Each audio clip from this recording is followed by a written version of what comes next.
Good morning, students. Last time we had understood in chapter 18 that Dorothy and her friends they went to meet the O's, but they couldn't see anyone. So now let's continue. Presently they heard a solemn voice that seemed to come from somewhere near the top of the great dome, and it said, "I am Oz, the great and terrible. Why do you seek me?" So they all are in the throne room and they are unable to see anyone. At that time, one voice they heard, and they thought the voice came from the dome, from the top of the dome. The voice said that I am Oz, I am great and I am terrible. Why you wanted to see me means what do you want from me?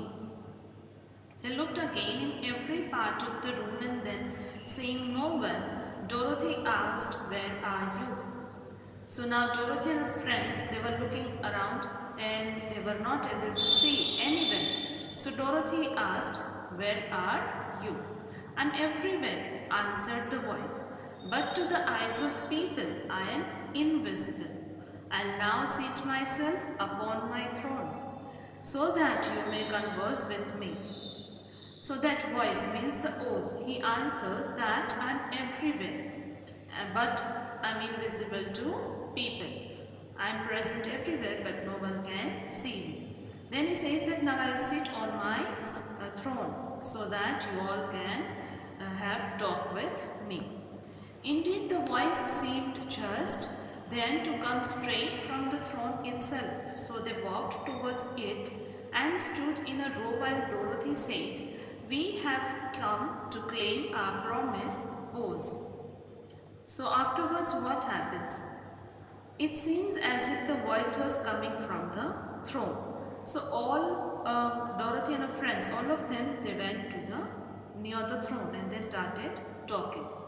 Dorothy started saying that, "See, Oz, we had made a deal that if we kill the wicked witch of West, we are going to fulfill our promises. So we have come to claim that promise." Was the Oz actually invisible? What do you think?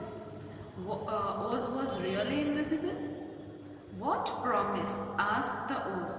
"You promised to send me back to Kansas when the wicked witch was destroyed," said the girl.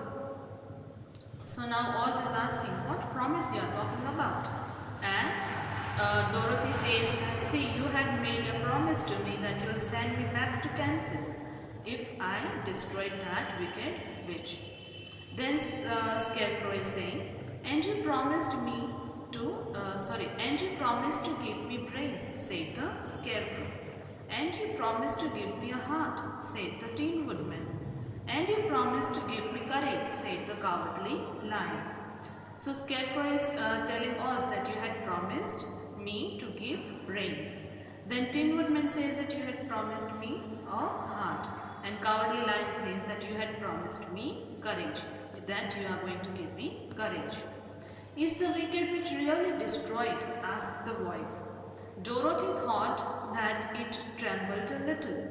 "Yes," she answered. "I melted her with a bucket of water." "Dear me," said the voice. "Come to me tomorrow, for I must have time to think it over." So now Oz is asking Dorothy that, is the wicked witch really destroyed? Have you really killed that witch? And Dorothy thought that the voice, it trembled a little bit. It was a bit shaky. "Yes," Dorothy says that, "yes, I melted her. I pour a bucket of water on that witch and she melted." Then Oz is telling that, "Oh dear me, you all come here again tomorrow so that I'll have some time and I'll think about it." "You have had plenty of time already," said the Tin Woodman angrily. Now Tin Woodman is very angry and he says that you already had so much time to think, so we are not going to give you any more time. The lion thought it might be just as well to frighten the wizard, so he gave a large, loud roar. This roar was so fierce and dreadful that Toto jumped away from him in alarm and tipped over the screen that stood in a corner. So what happens? Lion, he thinks that if I'll scare Oz, then he will fulfill our promises. So in order to scare Oz, he roared loudly, and the dog Toto, Dorothy's dog, he got scared, and so he jumped and ran away, and then he tipped over the screen that stood in a corner. As it fell with a crash, they looked that way, and the next moment all of them were filled with wonder. That screen, it fell down and it crashed. It was broken to pieces. So they all looked in that direction and they all were very surprised. For they saw, standing in just the spot the screen had hidden, a little old man with a bald head and a wrinkled face, who seemed to be as much surprised as they were.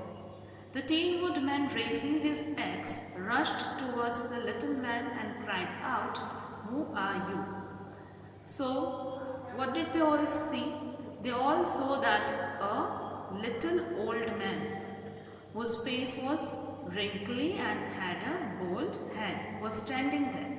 That man was also surprised because everything happened very suddenly. And Tin Woodman, he raised his axe and ran towards that little man, and he asked, "Who are you?" "Are you not the great wizard?" cried Dorothy. "Hush, my dear," he said. "Don't speak so loud or you will be overheard and I'll be ruined. I'm supposed to be the great wizard." "Aren't you?" she asked. So Dorothy is asking that little old man that, "Are you not that great Oz, that wizard?"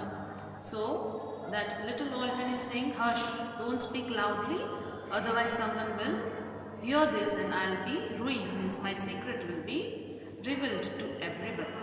And he says that I'm supposed to be great wizard. So Dorothy again asks that, "Aren't you that great wizard?" Do you think the little old man was the great wizard? What do you think that little old man, was he really the Oz, the great wizard? "Not a bit of it, my dear. I'm just a common man." "You are more than that," said the Scarecrow in a grieved tone. "You are a humbug." So now the Oz is saying that, no, I am not a magician, I am not a wizard, I am just a common man. So Scarecrow is very sad, and so in a sad tone he says that you are more than a common man, you are a humbug. Means you are a person who fools everyone. "But this is terrible," said the Tin Woodman. "How shall I ever get my heart? Or I my courage?" asked the Lion. "Or I my brains?" wailed the Scarecrow. So Tin Woodman is saying that this is so terrible, this is so bad. Now how am I going to get my heart? And so Lion is asking that, "How will I get courage?" Scarecrow is asking, "How will I get my brains?" "My dear friends," said the Oz, "I pray you not to speak of these little things. Think of me and the terrible trouble I am in at being found out." So now Oz is explaining everyone that, "My dear friends, stop thinking about these little things. Just think about me.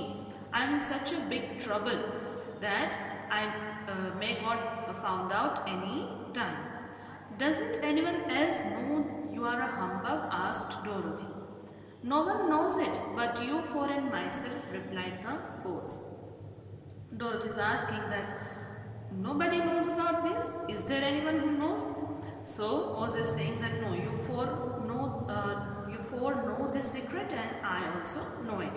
Nobody else. I have fooled everyone so long that I thought I'll never be found out. Sit down, please, and I'll tell you my story." So now Oz is saying that I have fooled everyone and I thought that no one will ever come to know that I am not a magician, I'm just acting like a magician. So he says that you all sit down and listen to the story. Now the first part of the chapter is over, and the lesson we learn from this chapter is the truth cannot be hidden for long. We cannot hide truth. So lying is not a good thing. This story is written by L. Frank Baum, and in the other part we'll find out what happens after this. But right now we are going to continue with the objectives. So multiple choice questions. Tick write the correct answer in each. First, how did Dorothy destroy the wicked witch of the west. What did Dorothy do to destroy that witch? Option A, she melted the witch. She poured a bucket of water and due to that the witch was melted. Now second one, what color were the whiskers of the soldier? Answer is green, because everything was green in the Emerald City and people used to wear green glasses, green spectacles, and due to that whatever they saw they found it in green color always. Third, at what time did the Oz call the travelers to the throne room? Answer is B, 4 minutes after 9. Repeat after the expert the sound of the letter W, that is V, as in water. So you have to repeat these words after me. Way, why, well, wind, wing, wab, watch, wave, war, wet, while, warm. So the sound of the letter W is V, water, like that. Now grammar part is there, simple future tense. The simple future tense tells us about an action that will take place in the time to come. Actions that have yet not happened but they are going to happen in the time to come. Those actions, they are in simple future tense. Example, tomorrow we shall go to Faridabad. So here in the sentence we can see that we have yet not gone, we are going to go, right? That is why it is in simple future tense. Formation of sentences in simple future tense. How do we form sentences? First we write subject plus will or shall and then first form of the verb, that is original verb. Example, I, that is subject, then shall, then original verb or first form of verb, that is bring, and then object or predicate. I shall bring a book for you. Fill in the blanks with will or shall. First one, Varun will play the guitar. See, with I and we may use shall or will, but with all other subjects we will use will. So Varun will play the guitar. Second, I shall join you in the hall, and we may also write as I will join you in the hall. Third, he will bring some pastries. Fourth, we will complete our work first or we shall complete our work first. Exercise B. Change the tenses of the following sentences into simple future tense. We have to change the tenses. In order to change the tenses, we have to identify the verb and then make changes in that. First one, Manu plays the cashier. So we will write Manu will play the cashier. Second, we learn swimming on weekdays. Means from Monday to Saturday we learn swimming. Here we will write we will learn swimming on weekdays. Third, my sister prepares salad in the evening. My sister will prepare salad in the evening. So you must have noticed that we need to make changes only in the verb in order to change the tense and not much. Fourth, I complete my lunch before others. I will complete my lunch before others. Tarun goes for yoga classes. Tarun will go for yoga classes. The going to form. When we use going to in a sentence, it means that the action is to take place in the immediate future or something will happen very soon. If we are using going to, this form in a sentence means action is going to happen in immediate future, in very near future. So how do we form the sentences? First we write subject plus is, are or am plus going to and then first form of the verb. Exercise A. Rewrite the following sentences using going to. So first one, mother will cook food for the guests. We will write subject, that is mother. Mother is singular, so we will use is. Then we will write going to, and then first form, that is original form of the verb cook. So answer will be mother is going to cook food for the guests. Second, it will rain today. It, then we will write is, then going to, then original verb rain, and then the remaining words, that is today. It is going to rain today. Third, I shall meet my grandmother today. So how can we write this? First the subject I, then am, then going to, plus original verb meet, plus remaining words, that is my grandmother today. I am going to meet my grandmother today. Fourth, he will give all his books to poor children. So here we will write the subject first, that is he. Then is, because he is singular, then going to, plus original verb, that is give, and then the remaining words, all his books to poor children. So the answer is, he is going to give all his books to poor children. Today we are keeping till here. I hope you have understood the concepts I explained. Thank you.